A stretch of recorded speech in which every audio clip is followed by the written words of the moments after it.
El 27 de diciembre del año 1958 es una fecha de significación para todos los baracuenses. Es ocupado este municipio por el ejército rebelde. ¿Por qué ocupado y no liberado? ¿Qué vínculo existe de esta fecha con lo sucedido en noviembre del mismo año, específicamente en el Alto del Guamá?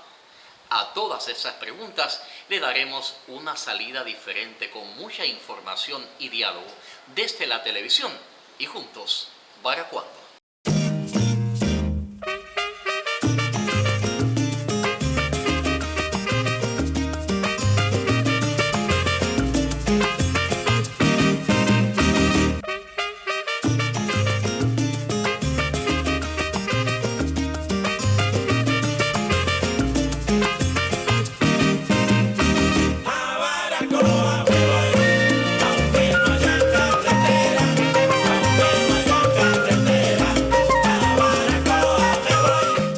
Ya le doy el saludo y la bienvenida a este tiempo desde la televisión y Baracuando al máster en ciencias, profesor de la universidad, escritor y sobre todas las cosas un apasionado de esta villa, José Ángel Turro Gomero, un amigo de este colectivo. Muy buenas tardes y bienvenido. Muy buenas tardes y un placer inmenso de nuevo estar aquí con usted. Cuando se habla de usted hay que hablar de investigación. Y eso es llevado también a sus textos. Y yo menciono La muerte de Evangelio, una novela que describe de un modo bien especial y en imágenes literarias lo acontecido en los años 1957 y 1958 en Baracoa, todo el aspecto socioeconómico, cómo aumentó la reprensión.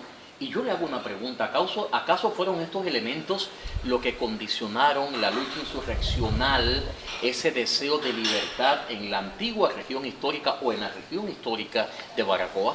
Sí, indiscutiblemente el ascenso de la represión de la tiranía tuvo mucho que ver con las ansias libertarias de nuestro pueblo y con el hecho de que se sumaran al ejército rebelde una cantidad significativa de ciudadanos de Baracoa, que llegaron a ser una columna casi de 200 personas que participaron en la insurrección. Y es que la represión en Baracoa fue más terrible que en muchas de las regiones del país. Podríamos comenzar, por ejemplo, en el mismo abril del año 58. En abril del 58 asesinan en Baracoa a Aurelio Azahara y a Luis Zúñiga. Fue una muerte que sacudió a la ciudad porque fueron los criminales Torres y Marcianos quienes los asesinan a los dos, a uno en el Turey y al otro en la planta eléctrica, casi en la misma ciudad, a la vista pública. Y los cadáveres nadie se atrevía ni siquiera a recogerlos. El día 2 de junio del 58 se produce el hecho de sangre más grande que se tiene en la ciudad hasta ese momento. Y es lo que se ha conocido en la historia como la matanza de Cabo Ibaje. De nuevo Torres, de nuevo Marciano. Asesinan ese día a Manuel Velázquez, a Germán Grimón, a Modesto Grimón y a Francisco Lores. Es un acto extraordinariamente cobarde, engañando, lo sacaron de las casas, lo conducen a Cabo Ibaje y lo matan. Fue un crimen que sacudió y estremeció a la ciudad. En el mismo junio asesinan a Benito Olivero, que había participado en las emboscadas, de la segunda emboscada del combate de Guamá, que cae herido, pero es que lo traen vivo para frente al ayuntamiento y lo terminan de dejar morir allí herido a balazo frente al ayuntamiento a la vista de toda la ciudad. El 31 de julio vienen otros dos crímenes terribles de la tiranía, la muerte de Eddie González y de Manuel Fuente Borges. A los dos lo matan en la punta, uno primero y otro después. La ciudad se estremeció con los disparos porque lo hicieron en plena mañana. Dejaron los cadáveres tirados allí frente al restaurante de la punta. Nadie se atrevía a recogerlos. Tuvieron que dar permiso a los padres para que lo fueran a buscar allí y realmente ya se está matando dentro de la ciudad. El mismo 4 de agosto del 58 asesinan a Evangelio González.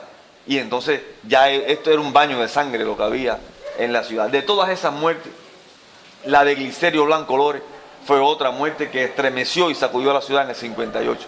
Porque es que a Glicerio Blanco Lores lo sacan de la clínica de Panchito, que es donde estaba el antiguo hogar materno de allí, lo llevan para el hospital, lo sacan Torres y Marciano del hospital, lo conducen al Alto de Ojo Dulce y allí lo terminan de matar a patadas. Esa cantidad de sangre derramada de gente inocente, de gente humilde, de gente del pueblo, muchos de los cuales no tienen ni siquiera nada que ver con el movimiento revolucionario, incita a muchos combatientes baracosos a alzarse y a muchos miembros del movimiento 26 de julio a alzarse en armas contra la tiranía. No esperar que Torres, que Marciano, que Alcanda, que vinieran a buscarlo a la casa y lo mataran fácilmente. Por tanto, el deseo de liberación de Baracoa, las ansias de liberación de la ciudad de la plaga de la Guardia Rural, se incrementó con la represión que sacudió a la villa en todos esos días de 58. Entonces podemos decir que el día 27 de diciembre del año 1958 fue la jornada que le puso fin a la dictadura de Fulgencio Batista en este punto de la isla. Quiero que usted nos aporte estos elementos, porque esta es una jornada histórica, no solamente para los que habitamos esta villa fundacional, sino en Cuba además. Sí. El 27 de diciembre es un día histórico para la villa. Indiscutiblemente se produce lo que se conoce como la ocupación de Baracoa. La ocupación de Baracoa por las tropas rebeldes, porque las tropas de la tiranía no presentaron combate. Las tropas de la tiranía fueron huyendo en hora de la madrugada de ese mismo día. No esperaron a que las tropas rebeldes llegaran a la ciudad, y por tanto lo que se produce es una entrada victoriosa del ejército rebelde a la ciudad y una alegría inmensa y una fiesta inmensa en la ciudad. Eso ha tenido realmente algunos antecedentes, porque no se hubiera producido esa toma de la ciudad si no hubiese habido el 4 de noviembre del 58 el combate de Guamá. El combate de Guamá, que él le partió el espinazo a la tiranía en Baracoa, porque ese día no solo hay por los 22 muertos que lo ocasionan a las tropas de la tiranía, no ese día solamente por los 40 y tantos heridos, entre muertos y heridos fueron más de 60 los que caen en el combate de Guamá, sino es el hecho de que en el combate de Guamá caen los principales criminales de la dictadura en Baracoa. Los asesinos más temidos de Baracoa caen ese día en combate. Es el caso de Edilberto Torreduani, es el caso del sargento René Tapia Padró, y es herido levemente, pero herido al fin y al cabo, después puso pies en polvorosa, Marciano Borges. De igual manera, en la madrugada de ese mismo día 27, un grupo importante de los guardias rurales se pasan al ejército rebelde con sus armas, alrededor de 13 soldados de la guardia rural que no tenían la mano embarrada de sangre, que no tenían ningún compromiso con la dictadura y sí con el pueblo. Se van, huyen del castillo y se pasan a la tropa rebelde con sus armamentos. Por tanto, ese día estamos contando con una ocupación de Baracoa que se hace sin hecho de sangre, que se hace sin violencia y que se hace en medio de un derroche de civismo de la población, porque nadie tomó la venganza por sus manos. Nadie arrastró a nadie, a ningún chivato por la calle y lo mató. Todo estuvo ahí tranquilo y todo estuvo bien. Gracias a usted por toda esta información.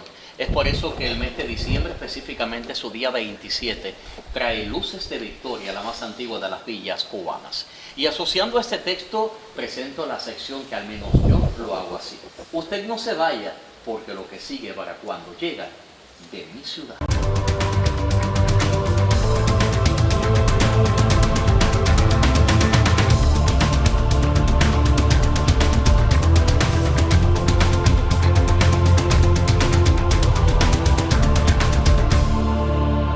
Era un muchacho noble, se veía fuerte, un jugador de pelota, cantador, le gustaba mucho cantar. Y bueno, aquí en el barrio todos lo conocíamos muy bien, muy bueno. Negazo ya estaba en La Habana, y lo que estaba era alzado. Nosotros decíamos que estaba en La Habana. Esa noche, Licerio, y estaba en su casa con su mamá, Cirila. Usted sabe que el papá estaba ya viejo, ya muy mayor. ¿Qué pasó? Se presentaron a medianoche y le metieron un tiro. Por suerte, el tiro se clavó, que creo que todavía está ahí. Se clavó en una de las puertas, que esa puerta es esa casa de dos, en la ojo izquierda. Pero el tiro a Griserio. Y se lo llevaron para la clínica. Cirila, que era una mujer fuerte, alta, fuerte, muy buena y fuerte. Sobre todo una fortaleza que creo que no hay mujer, única Mariana Grave. Fue, llevó a su hijo a la clínica de Panchito. Cuando ella llegó allí, ya lo había desaparecido, que fue Rolando, que es puntual, y toda esa gente, pero sobre todo Rolando. Bueno, ella vino desesperada para la casa. Se pasó ese día entero y parte del otro día buscando a su hijo, él y Marco, su papá, en una máquina, hasta que vino un hombre del campo, un guajiro, y habló con ella. Le dijo dónde estaba su hijo. Y ella fue La única persona que se dejaron pasar fue ella, hablando con este y con el otro. Se dejaron pasar. Pero que cuando ella fue allí, encontró a su hijo ya muerto, abalanceado completo. Lo hicieron, que daba lástima de ver. En su casa la sangre. Hubo que ponerle un plato de lavar abajo para recoger la gota de sangre que caía. Eso fue terrible. Eso fue una cosa que no me he contado. Para el entierro, Marco Blanco, su papá, ya un viejo, fue que le pidió el duelo ahí en esa baranda que usted ve. Veterano. Veterano, muy nombrado. Le pidió el duelo de su hijo, aquello terrible, terrible, terrible, terrible, que se me va a dar.